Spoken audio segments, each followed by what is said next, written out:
Just imagine when a human being is in the last moments of his or her life, when the soul is leaving its physical body to go into that oblivion, to that mysterious oblivion of which no one alive knows anything.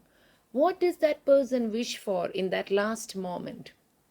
The person would wish for peace, to feel calm, to be surrounded by the people he or she loves the most, to be surrounded by family or friends. And everywhere, all over the world, many cultures, all the religions and cultures, they have some way to deal with this, as in there would be a priest who would go and visit the person at home, a priest who would sit by the ailing person and pray for the soul, or there would be prayers conducted, prayers recited by family members. People would gather around and talk of good times. They would try to provide all physical, mental, spiritual comfort for the soul that is about to leave the physical body. So, here we are going to deal with the poem, The Ballad of Father Gilligan. The Ballad of Father Gilligan is written by William Butler Yeats. William Butler Yeats is a literary giant of the 20th century. He was very much interested in Irish folklore and Irish legends, and this poem deals with an Irish countryside story. A ballad is a poem which has a story in it, which tells you a story, and it is usually all ballads are dramatic, musical, rhyming. So let us see. The old priest, Peter Gilligan, was weary night and day, for half his flock were in their beds or under green sods lay. So here we see that Peter Gilligan is a poor parish priest. He's very weary because every night and day he's been toiling. His flock are in their beds or they are under green sods, which means that many of them have died. There are many who are ailing, many have died, and the green sods or the green vegetation has grown over the coffin. So, what does this tell us? It could be a huge parish with a great many people, and there is only one poor parish priest to administer to all their needs. It could also be a parish where there are a great many older members, older people, old and infirm people. It can also be a pandemic is going on, so the number of deaths are a great many. So many of these suppositions can be true in olden times. During the cholera, during the plague, there would be multiple deaths in many families.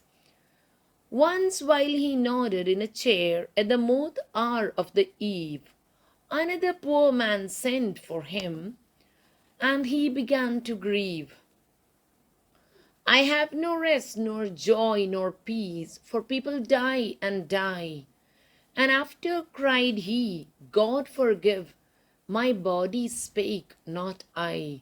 So here, once he is nodding off in his chair, he is sleeping, and suddenly, yet again, a poor man makes an appearance, and a poor man is asking him, Father, please come with me. There is a man dying, there is a man in bed, and he wishes for your comfort. Please come and console him.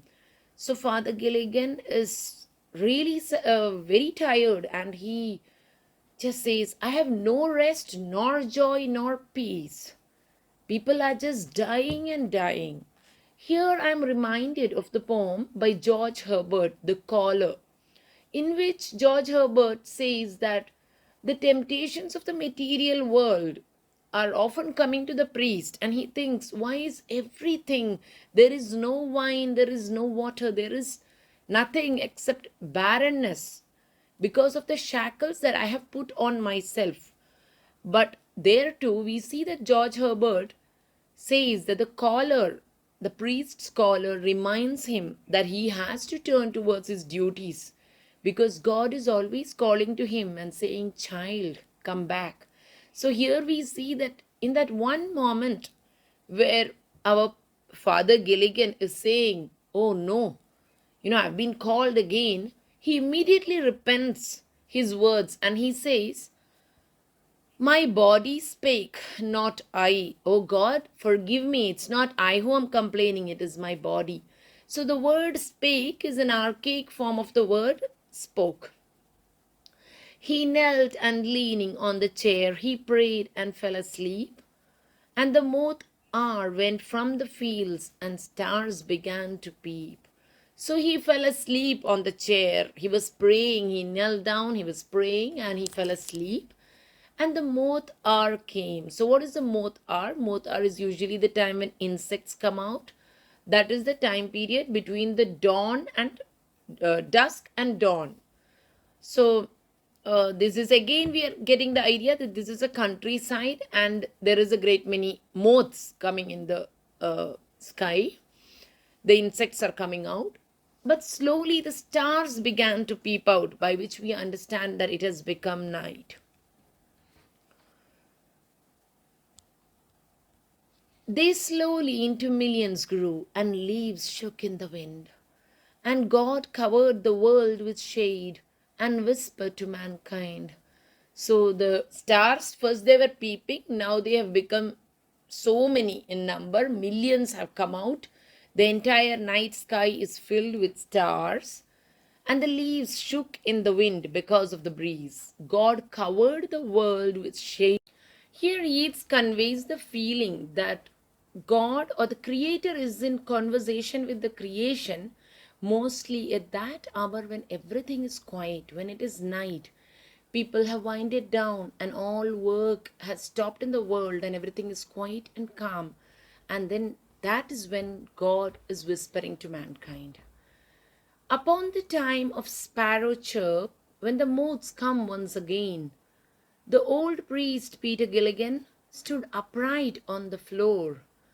So the sparrow is chirping, so that means it is morning, and Peter Gilligan has got up.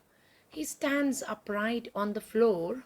The moths have come once again, so it is early dawn morning. Mavrone, Mavrone, the man has died, while I slept in the chair. He roused his horse out of its sleep, and rode with a little care. He rode now as he never rode, by rocky lane and fen. The sick man's wife opened the door. Father, you come again. So Mavrone, Mavrone is an expression in the Irish language that stands for alas, alas. Here he is saying, alas, the man has died while I was sleeping in my chair. So he is filled with repentance. He had slept off, and it is precisely at that time that the man died without having a priest to console him in his last moments. So he immediately woke his horse. He rode on his horse. He rode with a little care through the rocky fen, through the rocky path, until he reached the poor man's dwelling. And here we see that the sick man's wife opened the door and she says, Father, you come again. So what does the word again signify here? This means that the poor man's wife is seeing Father Gilligan for the second time. And is the poor man dead? He cried, he died an hour ago. The old priest, Peter Gilligan, he swayed with grief. He swayed, in grief swayed to and fro. So here Peter Gilligan is very sad. The man passed away in his absence. When you were gone, he turned and died as merry as a bird. The old priest, Peter Gilligan, he knelt him at that word. So the wife of the poor man is telling Peter Gilligan that the poor man passed away. He was as merry as a bird. Father, after you came and you consoled him, he died happily. He died peacefully. So instantly Peter Gilligan realized that a miracle had occurred during his absence. He who hath made the stars, the night of stars, for souls who tire and bleed, sent one of the great angels down to help me in my need. He who is wrapped in purple robes, with planets in his care, had mercy, had pity on the least of things, asleep upon a chair. So here Peter Gilligan realizes that God sent one of his angels, an angel who took the form of the priest, Peter Gilligan, and administered to the sick man and gave him words of solace in that last moment. And Peter Gilligan is very thankful to God. He kneels down and he says, "Thank you for taking pity on the least of things. God, who is great, who has planets, entire universe in his care, still had time to take pity on a poor man asleep on a chair." Here we are brought to mind the omnipotence, the omnipresence of God. God is everywhere, and God is with those who believe in Him faithfully. God is always there for them. So, this is the story of Peter Gilligan. Here, Yeats is taking us into that Irish countryside. We are we are made to think of the fairy tales and also of the religious beliefs of the period. The poetic devices used in the poem, one is imagery. Imagery, the poem is full of imagery because we are made to see the sparrow chirping, the leaves are rustling in the wind, the stars appear in the night sky, the moth-hour, which shows us the insects are filling up in the sky, the horse that is riding through a barren countryside shows that there is a lot of space. Plus, the horse, it shows us that it is a countryside, it is a rustic area. And the parish priest, the church, the parish members, and the very word flock. Flock signifies the parish members because Jesus was a shepherd, and the priests, in turn, are his representatives. And the people who attend the church, the members of the church, they are considered as the flock who are led towards God. Another poetic device used here is repetition. There is Mavrone, Mavrone, people die and die. So this is the use of repetition. Then there is allegory. Allegory is when there is a simple story told here of a simple miracle, but the underlying depth, there is an underlying depth of meaning, of symbolism, of mysticism present. So it is also an allegory. William Butler Yeats belonged to the Anglo-Irish, Protestant Anglo-Irish minority that lived in Ireland at that period, whereas many of those of that group of Protestants considered themselves English. Butler Yeats considered himself very much Irish. He was very proud of his Irish nationality, and he brought stories of the Irish landscape to the forefront in the English literary world.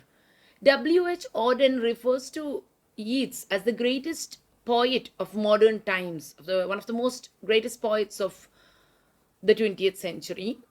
When Yeats passed away, W.H. Auden is said to have written that here lies the vessel of Irish poetry, emptied of its song. And he says, "O earth, be honored to accept so privileged a guest, for we are lying to rest." William Butler Yeats. And he also tells, "O dear poet, in your unconstrained voice, continue to help the world to rejoice." And that is exactly what Yeats' poetry has done. His poetry lives on. Thank you. The Ballad of Father Gilligan by William Butler Yeats. The old priest, Peter Gilligan, was weary night and day, for half his flock were in their beds, or under green sods lay. Once, while he nodded on a chair, at the moth-hour of eve, another poor man sent for him, and he began to grieve. "I have no rest, nor joy, nor peace, for people die and die." And after cried he, "God forgive, my body spake, not I."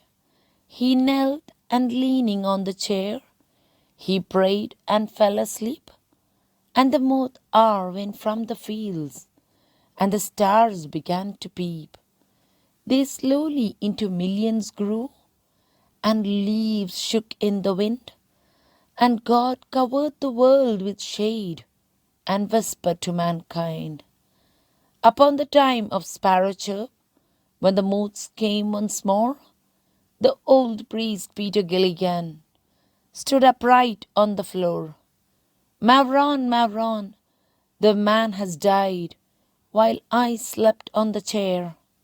He roused his horse out of its sleep, and rode with little care. He rode now as he never rode, by rocky lane and fen. The sick man's wife opened the door. "Father, you come again." "And is the poor man dead?" he cried. "He died an hour ago." The old priest Peter Gilligan in grief swayed to and fro. "When you were gone, he turned and died, as merry as a bird." The old priest Peter Gilligan, he knelt him at that word.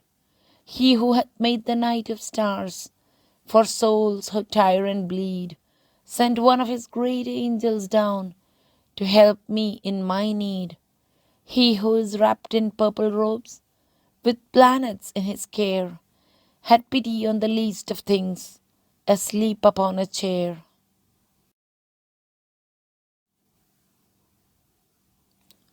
The Ballad of Father